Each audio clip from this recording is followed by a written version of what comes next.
I'm delighted to be nominating the Tipperary Revitalisation Group for the 2025 awards.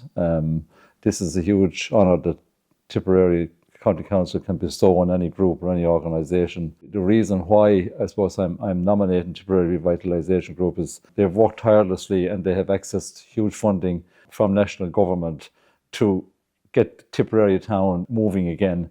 I suppose after the economic crash back in the late 2000s, people were economically struggling, businesses, people in general, the mindset was kind of negative. And Tipperary Revitalisation came in, took the town by the scruff of the neck, changed the mindset, got people working together, got pressure groups working together, have turned it around so positively. Tipperary Town Revitalisation was established in 2020 by the then Minister for State in the Department of Housing and Local Government, Mr. Damien English. And it was established as a response to agitation in the town, to marches in 2018, and it was really aiming to address socioeconomic issues. The early big win arising from consultation, from the surveys, from really chatting to people in the town, from listening to them, was the agreement that came from everybody around the actions in the strategy. And those actions were across a range of sectors: social inclusion, economic activity, creative activities, and infrastructure, including how the new road should be dealt with that would take traffic off the main street. There are really positive green shoots or economic development in the town. For example, the digital hub that was enhanced has a new business in it, and it's at capacity now, and we're looking at, can we find a space for a second digital hub?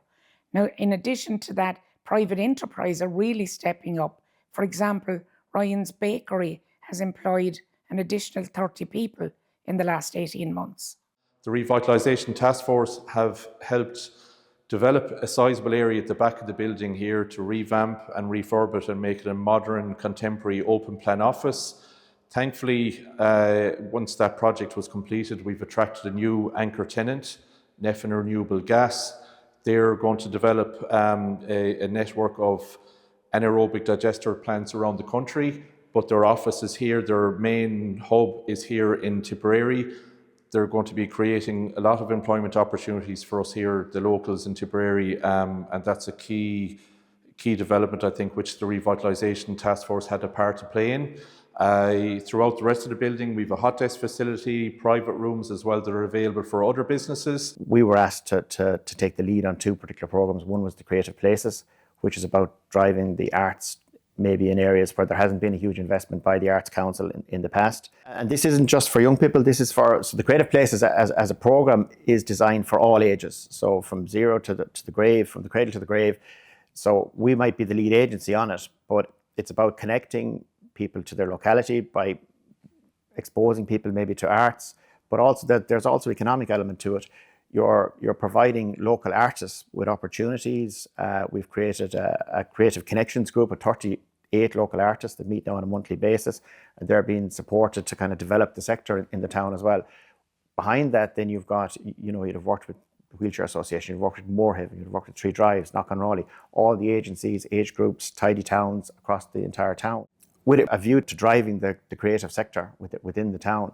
And that could be anything from music to song to the Planters project. There's a project that was done 2 weeks ago around looking at the old Atari factory that used to be in Tipperary Town, where we repurposed or rebuilt actually a couple of Atari games. We brought in people who had worked in the factory, brought in young people, the young people built them. The older people that had worked in the factory came in, and you had this intergenerational connection to something that was hugely important to the town on different levels. And it was about capturing those stories and connecting people to their locality. So when you talk about the arts is good for mental health, it's good for physical health, it connects you, and there's economic benefits to it as well. Another collaboration we have with the Tipperary Town Revitalisation Group is the redevelopment of Dan Breen House, which has been a very important space in Tipperary Town in the past and was, not in use at the time. And this is a project we've been working on since I think 2020, 2021. And the idea is to repurpose and reimagine the space into a building where ourselves and the Education and Training Board will provide services for young people. So it's going to be repurposed into a youth training education centre. And there's a huge synergy, I suppose, between the work we do, which is non-formal education, and the formal education that will take place with the ETB. So the old building that's there at the moment is going to be repurposed. The library that was there in the past is going to disappear and be replaced by a larger space where we'll deliver youth provision. We're very, very short of spaces to deliver youth provision in the town, so it's a huge plus for young people in the town. And the connection between ourselves and collaboration between ourselves and the ETB should provide enormous outcomes for young people in the town. As the independent chairperson of Tipperary Town Revitalisation, I'm confident that the legacy that we leave will be positive across the social, economic and cultural spheres in the town. There's still a lot of work to be done, like regeneration of the disadvantaged areas. So much more work to be done. But I'm confident that with the strong plans and with the great partnership that we have with so many agencies, businesses and community stakeholders, that we'll achieve them. I'm really excited to be working with Michael Begley and all the stakeholders in relation to the targets that they have set out themselves for to try and bring real positive economic development back into the town. There's new openings on the main street. There's new developments. There's excitement back around the town again. I'm looking forward to the bypass, which will be a game changer for the town when it does come. I noticed a few years down the road, but that will again create new opportunities. I have full confidence and faith in the Tipperary Revitalisation Group that this town is going to be a brilliant town, a great town to work, to live, to play, to raise a family. And I'm delighted to be proposing Tipperary Revitalisation for this very prestigious and honourable award and very well deserved award.